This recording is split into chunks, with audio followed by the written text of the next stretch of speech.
just a little liquid sound company to open up. I think that was from about 1996, and I've been watching a lot of YouTube videos lately, and I've noticed there's a lot of folks on there. They're showing their LPs, they're sharing their record collections, and for various reasons, and they're putting up the questions, why do you collect records? And guy will say, hey, you know, I got this record, changed my life, and all these types of things out there. So, and I noticed, you know, there's not anybody that's got really my perspective on it, so I figured, well, maybe this is something new. Of course, I haven't watched all the videos about records on there, but I thought, you know what, I'll share my opinion about it and why I collect them, because I think it's unique as far as what I've seen on YouTube so far. And the reason I opened up this segment with my stereo is because, first and foremost, I'm an audiophile. And I love the sound of music, and I love music, period, but I really love the sound of it. You know, when I was 2 years old, my mom asked, when I was in second grade, my mom asked me, what do you want for your birthday? And I said to her, well, I want a transistor radio. You know, this is back in the 60s, and she said, well, what do you want a transistor radio for? I said, well, I want one with FM, because FM sounds better than AM. And that, you know, that's back in second grade. So all my life it's been about, and I can hear the difference. I like the sound. I like it when it sounds better. You know, I like it better. It's more enjoyable for me. So in this point in my life, this is the setup I've got. And you know, it's a pretty high-end, hi-fi setup. You know, the tube amplifier, the moving coil cartridge, that type of thing. I can really hear the difference between a first pressing, a second pressing, if it's a pressed in Japan or if it's, you know, from Germany, and all the little nuances on there. So, and that's why I listen to it, because I think records are better than CDs. And so, you know, I can tell. Somebody that's got an old thrift store fine turntable, you know, with a $10 cartridge on it, he's saying, oh, records are much better than CDs. Well, okay, he's right, but people will kind of say, ah, he doesn't know what he's talking about. And maybe I don't, because it's just my opinion, but this is the way I do it. And so now I'm gonna go to the next segment. Okay, so I'm 58 years old. I've been collecting records, probably since I'm 12 years old. You know, I used to collect Sonny and Cher and the Byrds and, you know, Mamas and Papas, that kind of stuff, which really I don't have any of that stuff in my collection anymore. Because over the years, you know, like I used to collect all the David Bowie records. And then I'd have over half of them, they'd sit on the shelf 20 years. I never listened to one of them. You know, there was like the ones from 1971, 72, 73. I mean, that's when I was in high school, and that's the ones I listened to all the time. So if I'm collecting a certain band, I don't have all their records, because a lot of times all their records aren't any good. Well, except for the Beatles. I mean, about every record they did was pretty good. But there's a lot of bands, every record, even Led Zeppelin. I mean, the last couple that they put out, yeah, nobody wants them. They're on eBay and they can't hardly give them away. But so if that record is not great, if it's not a great musical record, if it's not a great sounding record, I don't want it in my collection. If I don't love that record, if I don't think it's a great record, I'm not going to have it. I'm not going to have a record just for the sake of having it. I'm not like, there's people on YouTube you watch and they've got thousands of records. They're all over their house. There's records everywhere. And half of them, they don't even have turntables. They don't even listen to records. Well, they're just record hoarders. They're not music enthusiasts or anything like that. Everybody's got their reasons for doing it. But mine is because I love music and I am striving always for that best sounding record that there is out there. So over time, you know, when I was, like, say 17 or 16, I bought this record, and then of course over the years, you know, they got a few scratches, maybe some ring wear. So I got, you know, once I got a little older, I bought another one. And then, oh man, there's a UK import. You got to have that one. It sounds a little bit better than that. Then you find a German one. Wow, this one's even better. And then, you know, once eBay come along, I found out about these Japanese pressings. So I said, wow, Japanese. So I got a Japanese one, and I had to learn, hey, they're not all the same either. It's the first edition. Man, that's the one that has all the great fidelity on it, because it's right off the master tape, right fresh off the stampers. and the first edition has that, it has that breath of life in the music. And I always wondered, when I was younger, had bought that record, when they first came out, first month or so, you'd buy that record and you'd listen to it, and you'd say, wow, the record really had great sound on it. And then, of course, you went down the road and you bought another one, you bought the reissue, and you're saying, my stereo is so much better now, but how come that record, there's just something about it, it doesn't really sound as good as it used to sound. What's up with that? Well, you learn all that stuff.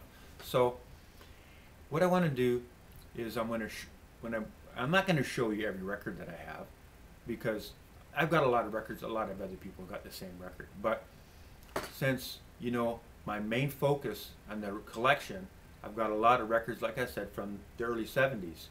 And there's a lot of gems in there that people don't know about. So if there's a certain record in there, a certain gem, and there's certain artists that I don't think most people know about, because a lot of the records I have, it's not really mainstream. Like the Beatles and the Stones and Zeppelin.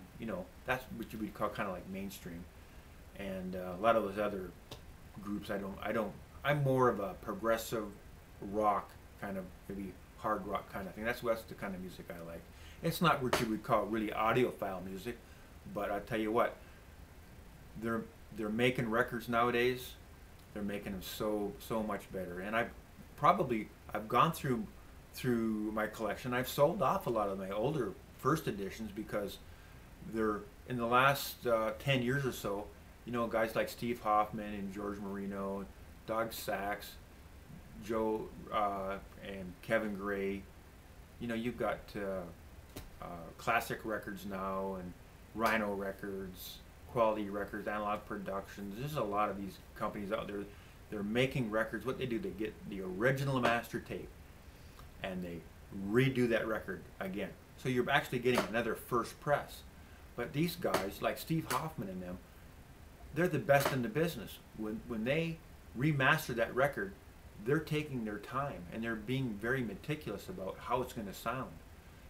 Back in the 70s and the 80s, when the big record companies were making records, they made it to a certain standard. It's good enough.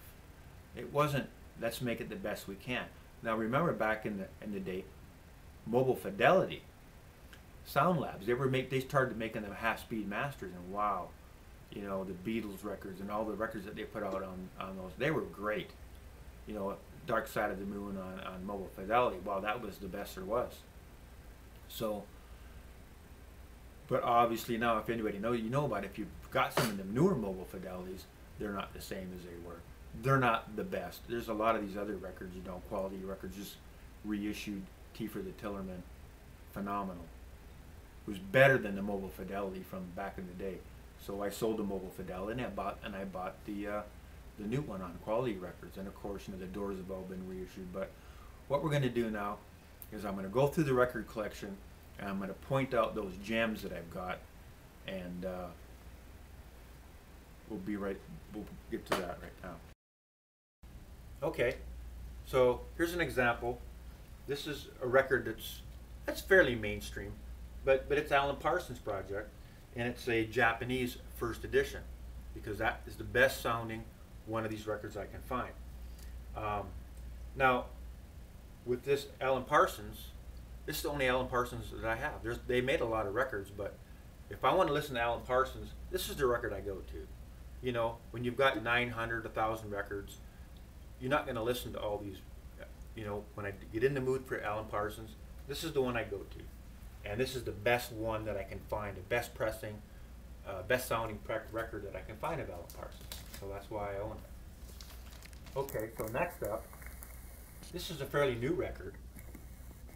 This is Alice in Chains, and this is on the Music on Vinyl, which is a new company that's come out, and they're reissuing a lot of records. And boy, oh boy, does this ever sound fantastic. It sounds, they've got it down. It sounds just like you're there. That's a great record. Great sounding record, too. And, I think this right now is about the only Alice in Chains record that I have. Okay, we got Ambrosia. Ambrosia is another phenomenal record, and a lot of people don't know about it. And this is Alan Parsons, before they were Alan Parsons. And of course, Ambrosia, I think they had 3 or 4 records. But I've listened to them on YouTube, and really none of them are really any good. This one is phenomenal. You know how some of them groups are?